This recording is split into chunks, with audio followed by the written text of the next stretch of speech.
नमस्कार। आइए एक पल के लिए रुकें और सोचें, जब भी भारत में ब्रिटिश राज की बात आती है तो हमारे दिमाग में सबसे पहले क्या आता है? शायद कोई और साल या कोई और घटना। लेकिन आज के इस दिलचस्प विश्लेषण में हम उस टाइमलाइन को पूरी तरह से फिर से देखने वाले हैं।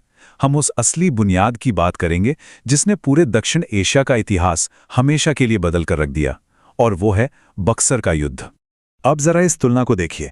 हम में से ज्यादातर लोगों ने इतिहास की किताबों में पढ़ा है कि 1757 के प्लासी के युद्ध से ब्रिटिश शासन की शुरुआत हुई थी, है ना?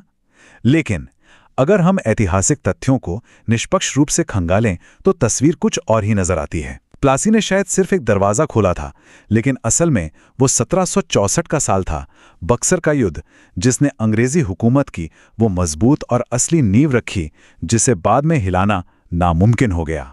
भाग 1, असली निर्णायक मोड़।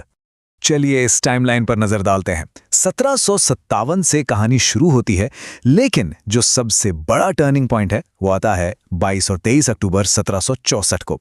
यही वो 2 दिन थे जब बक्सर का ऐतिहासिक युद्ध लड़ा गया। और मजेदार बात देखिए, ठीक अगले ही साल 1765 में इलाहाबाद की संधि हो जाती है। मतलब बक्सर के युद्ध और उस संधि के बीच का ये जो छोटा सा समय है ना, इसने आने वाली कई सदियों की दुनिया का नक्शा ही बदल डाला। सच में बस कुछ ही महीनों में सब कुछ पलट गया। भाग 2, दस्तक विवाद। तो आखिर ये पूरा विवाद शुरू कहां से हुआ?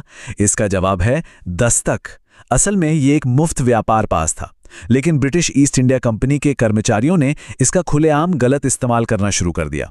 इसे आप आज के जमाने की एक बहुत बड़ी कॉर्पोरेट टैक्स चोरी की तरह समझ सकते हैं। कंपनी वाले अपनी मनमानी कर रहे थे और इसका सीधा असर पड़ा वहां के स्थानीय नवाब के खजाने पर, जिसे भारी राजस्व का नुकसान उठाना पड़ रहा था। यही वो आर्थिक शोषण था जिसने इस पूरे ऐतिहासिक टकराव की असली चिंगारी भड़काई। अब जाहिर सी बात है, जब इतना बड़ा आर्थिक नुकसान होगा तो कोई भी शासक चुप नहीं बैठेगा। बंगाल के नवाब मीर कासिम ने भी यही किया। उन्होंने एक बेहद मजबूत प्रतिक्रिया दी। वो अंग्रेजों के इस दखल से पूरी तरह आज़ादी चाहते थे। उन्होंने न सिर्फ इस व्यापार पास के दुरुपयोग का कड़ा विरोध किया, बल्कि, और ये बहुत अहम है, उन्होंने अंग्रेजों को उन्हीं की भाषा में जवाब देने के लिए अपनी सेना को पूरी तरह आधुनिक बनाना भी शुरू कर दिया। भाग 3, एक संयुक्त भारतीय मोर्चा। इस गठबंधन का विशाल पैमाना सच में हैरान कर देने वाला था। एक तरफ मेजर हेक्टर मुनरो के नेतृत्व में ब्रिटिश ईस्ट इंडिया कंपनी की अनुशासित सेना थी, और दूसरी तरफ भारत की 3 सबसे बड़ी शक्तियां एकजुट खड़ी थीं। बंगाल के नवाब मीर कासिम, अवध के नवाब शुजाउद्दौला और खुद मुगल सम्राट शाह आलम द्वितीय। ये कोई आम लड़ाई नहीं थी, बल्कि एक ऐसा अभूतपूर्व महामुकाबला था जहां एक विदेशी व्यापारिक कंपनी का सीधा सामना 3 प्रमुख भारतीय शासकों की संयुक्त ताकत से हो रहा था। और ये महासंग्राम आखिर हुआ कहां? ये जगह थी बिहार के बक्सर का कतकौली मैदान। इतिहास के पन्नों में ये वो जगह है जहां 1764 के अक्टूबर के उन 2 क्रूशियल दिनों में हवा का रुख हमेशा के लिए बदल गया। इसी मैदान पर वो फैसला हुआ जिसने आने वाली कई पीढ़ियों का भविष्य तय कर दिया। भाग 4, निर्णायक युद्ध। इतनी बड़ी संयुक्त सेना, 3 महाशक्तियों का मोर्चा, लेकिन नतीजा सच में चौंकाने वाला था। एक निर्णायक ब्रिटिश जीत। अगर हम ऐतिहासिक तथ्यों को निष्पक्ष रूप से देखें तो बक्सर के युद्ध में ईस्ट इंडिया कंपनी ने एक ऐसी जबरदस्त जीत हासिल की जिसने भारतीय इतिहास के पूरे ताने बाने को जड़ से हिलाकर रख दिया। इसके बाद कुछ भी पहले जैसा नहीं रहा। भाग 5, व्यापारियों से शासकों तक।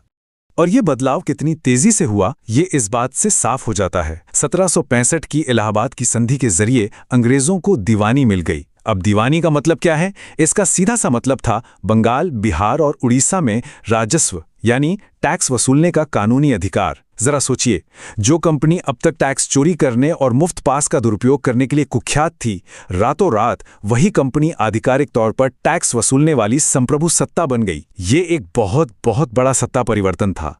अगर हम इस पूरे ऐतिहासिक घटनाक्रम को जोड़कर देखें तो तस्वीर बिल्कुल साफ हो जाती है। 1764 से पहले जो संस्था भारत में सिर्फ एक महज व्यापारी के रूप में आई थी, जो सिर्फ मुनाफा कमाना चाहती थी, वो बक्सर के युद्ध और उसके बाद की संधियों के चलते अचानक से भारत की वास्तविक शासक बन बैठी। इसी एक युद्ध ने उनके व्यापारिक चोले को उतारकर उन्हें एक शक्तिशाली साम्राज्यवादी हकीकत में बदल दिया। तो अंत में ये पूरी घटना हमें एक बहुत ही गहरा और दिलचस्प सवाल सोचने पर मजबूर कर देती है। एक व्यापारिक एकाधिकार रखने वाली, मुनाफा कमाने वाली एक साधारण कॉर्पोरेट संस्था आखिर कैसे अचानक एक इतने विशाल उपमहाद्वीप की संप्रभु शासक बन जाती है। कॉर्पोरेट महत्वाकांक्षाओं का सत्ता और साम्राज्य में बदलने का ये ऐतिहासिक उदाहरण आज भी हमें इतिहास की ताकतों पर गहराई से सोचने के लिए प्रेरित करता है। आज के इस विश्लेषण में हमारे साथ जुड़ने के लिए आपका बहुत बहुत धन्यवाद।